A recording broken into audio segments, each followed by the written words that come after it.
नमस्कार, स्वागत है आपका कैपिटल टीवी बिहार में। मैं हूं परवीन शेख। बिहार में आगामी विधानसभा चुनाव को लेकर कांग्रेस सक्रिय हो गई है।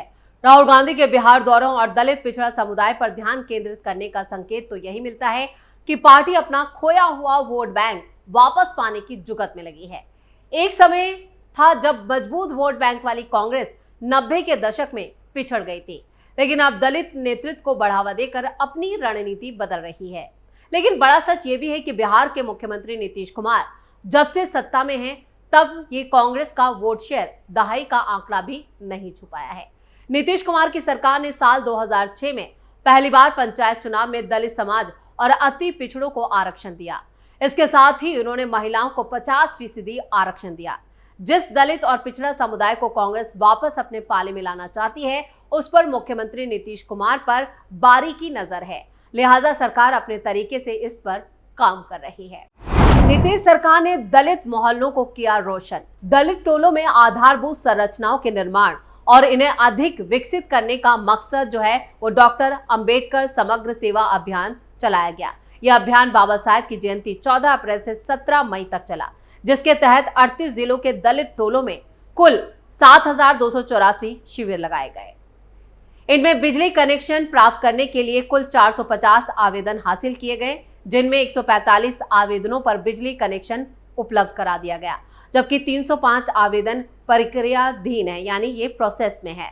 सबसे ज्यादा 71 आवेदन मुजफ्फरपुर जिले से प्राप्त हुए। 12 आवेदनों पर तत्काल कार्रवाई कर दी गई, यानी इन पर फौरन गौर किया गया, जबकि 57 को बिजली कनेक्शन देने की प्रक्रिया यानी प्रोसेस चल रहा है।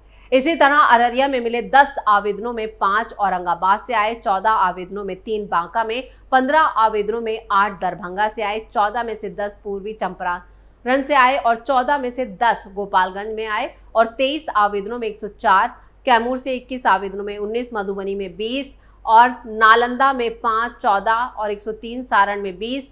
और इन आवेदनों में सारण की बात की जाए तो वहां पर एक, सिवान से भी 51 आवेदनों में से 22 और वैशाली से आए कुल 24 आवेदनों में से 3 को तत्काल बिजली का कनेक्शन दे दिया गया। इनमें राज्य के कई जिला ऐसे भी हैं जहां दलित टोलों से बिजली कनेक्शन का एक भी आवेदन हासिल नहीं हुआ। ऐसे जिलों में जहानाबाद, खगड़िया और पूर्णिया शामिल है। हर घर नल का जल योजना पर एक्शन में नीतीश कुमार। दलित टोलों में बिजली का कनेक्शन ही नहीं बल्कि हर घर नल का जल योजना भी एक्शन मोड में है। बाबा साहब भीमराव अंबेडकर जयंती के मौके पर बिहार के सभी 38 जिलों के दलित इलाकों में आधारभूत संरचनाओं के लिए शिविर लगाए गए थे। इस शिविर के माध्यम से हर घर नल का जल निश्चय योजना के लिए कुल 2228 आवेदन मिले थे, जिनमें से कुल 865 आवेदनों को योजना में शामिल कर लिया गया। इसके अलावा 1215 आवेदनों पर एक्शन चल रहा है। आपको बता दें कि बाबा साहब भीमराव अंबेडकर जयंती यानी 14 अप्रैल से 17 मई तक राज्य के सभी 38 जिलों में दलित टोलों में रहने वाले 4,82,942 परिवारों से शिविर लगाकर हर घर नल का जल निश्चय योजना के लिए आवेदन मांगे गए थे। ये कदम बताता है कि नीतीश सरकार दलित समुदाय को लेकर सजग और सक्रिय है। उधर कांग्रेस भी अपनी रणनीति में आक्रामक बदलाव लाकर दलित वोट बैंक पर अपने पाले में लाने की पुरजोर कोशिश करने में जुट गई है। कांग्रेस बिहार में दलित वोटों को अपने पक्ष में करने के लिए काफी उत्सुक है। राहुल गांधी अंबेडकर की तस्वीर और संविधान के साथ दलितों को साफ संदेश दे रहे हैं। बिहार में दलित नेतृत्व की उभार को देखते हुए कांग्रेस समग्र दलित राजनीति पर ध्यान केंद्रित कर रही है। लोकसभा में नेता प्रतिपक्ष और पार्टी के पूर्व राष्ट्रीय अध्यक्ष राहुल गांधी के 5 महीने में 4 बिहार दौरा इसी कवायद का एक हिस्सा है। राहुल गांधी चंद रोज पहले दरभंगा और पटना के दौरे पर भी आए थे। इस यात्रा में उन्होंने दरभंगा के अंबेडकर छात्रावास में शिक्षा न्याय संवाद किया। इस आयोजन के जरिए उन्होंने जहां पिछड़ा, अति पिछड़ा, अनुसूचित जाति और जनजाति के लिए निजी क्षेत्र में आरक्षण की मांग उठाई, तो वहीं पटना में फूले फिल्म भी देखी। राहुल गांधी के इस आयोजन से साफ है कि पार्टी की नजर इस चुनाव में पिछड़ा, अनुसूचित जाति एवं जनजाति के अपने पुराने वोट बैंक पर है। कांग्रेस बिहार में लालू प्रसाद यादव के उदय के बाद से लगातार कमजोर होती चली गई। उसका आधार वोट बैंक उसे छिटक गया। 1990 में पार्टी का जो वोट बैंक करीब 25% था, वो आज 9.5% पर आ गया है। एक दौर में दलित और अल्पसंख्यक के साथ ही सवर्ण कांग्रेस के मजबूत वोट बैंक हुआ करते थे, लेकिन 90 के दशक में क्षेत्रीय दलों के उभार के साथ ही कांग्रेस हाशिए पर पहुंच गई और इसका असर चुनावी नतीजों पर भी पड़ा। साल 2000 के चुनाव में कांग्रेस ने 23 सीटों पर जीत दर्ज कराई। 2005 के चुनाव में उसकी झोली में 9 सीटें आई। 2010 में पार्टी ने 4 सीटों पर जीत दर्ज कराई, लेकिन 2015 में पार्टी ने 40 सीटों पर लड़कर 27 पर जीत दर्ज की। जबकि 2020 के विधानसभा चुनाव में कांग्रेस ने 70 सीटों पर किस्मत आजमाई, लेकिन जीत मिली 19 सीटों पर। साल 2000 में कांग्रेस 23 सीटें, साल 2005 में कांग्रेस को 9 सीट, 2010 में कांग्रेस को 4, 2015 में 40 और 2020 में कांग्रेस को 19 सीटें मिली। पार्टी ने बीते इतिहास को देखते हुए इस चुनाव में अपनी रणनीति में बदलाव किया है। 2018 से प्रदेश में जिस कांग्रेस में लगातार सवर्ण अध्यक्ष रहे, उसे चुनावी साल में दलित समुदाय से आने वाली पार्टी नेता को अध्यक्ष बना दिया। एक अन्य दलित नेता को सह प्रभारी बनाया गया है। राहुल गांधी को बिहार लाकर पार्टी ने प्रसिद्ध स्वतंत्रता सेनानी जगलाल चौधरी की जयंती भी मना डाली। यही नहीं, पार्टी के प्रदेश नेता लगातार मिलन समारोह कर दलित नेताओं को पार्टी के साथ जोड़ने में जुटे हैं। वैसे चर्चा तो ये भी है कि दलित पिछड़ा अति पिछड़ा को साधने के चक्कर में पार्टी में सवर्ण नेता इन दिनों हाशिए पर चले गए हैं। हालांकि कोई इस मुद्दे पर खुलकर सामने नहीं आना चाहता। चलिए जानते हैं कांग्रेस का दलित वोटों के लिए डी कंपनी यानी दलित नेताओं वाला गेम प्लान।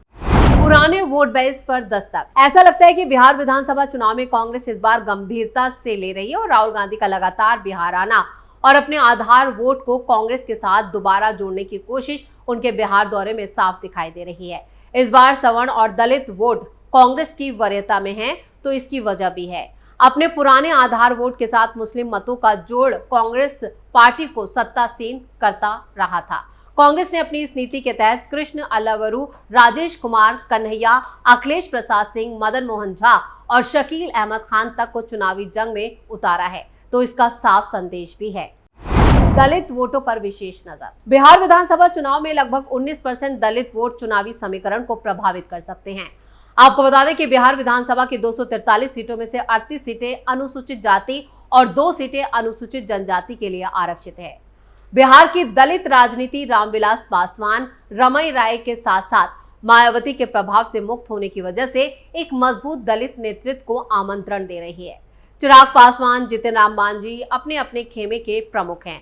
ऐसे में कांग्रेस उस स्पेस को समग्रता से भरना चाहती है और इस सोच के साथ कांग्रेस पासवान या मांझी की राजनीति नहीं बल्कि समग्रता में दलित राजनीति करना चाहती है। कांग्रेस जब इस रणनीति पर चली तो बिहार में सबसे पहले बिहार प्रदेश अध्यक्ष अखिलेश प्रसाद सिंह को हटाकर दलित नेता राजेश राम को यह जिम्मेदारी दी।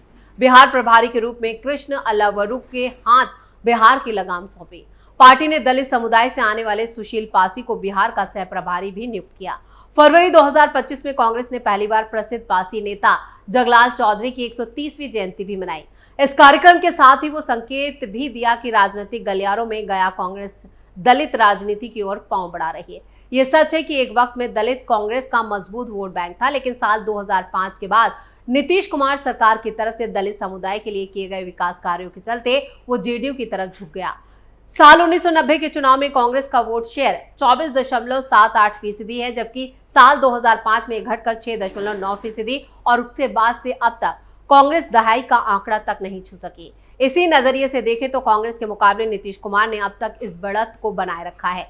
देखना दिलचस्प होगा कि राहुल का दलित मिशन किस रूप में फलित होता है। और इस खास शो में फिलहाल के लिए इतना ही। वीडियो कैसा लगा कमेंट करके अपनी राय जरूर दें। वीडियो को लाइक करें, शेयर करें और कैपिटल टीवी को सब्सक्राइब जरूर करें। धन्यवाद।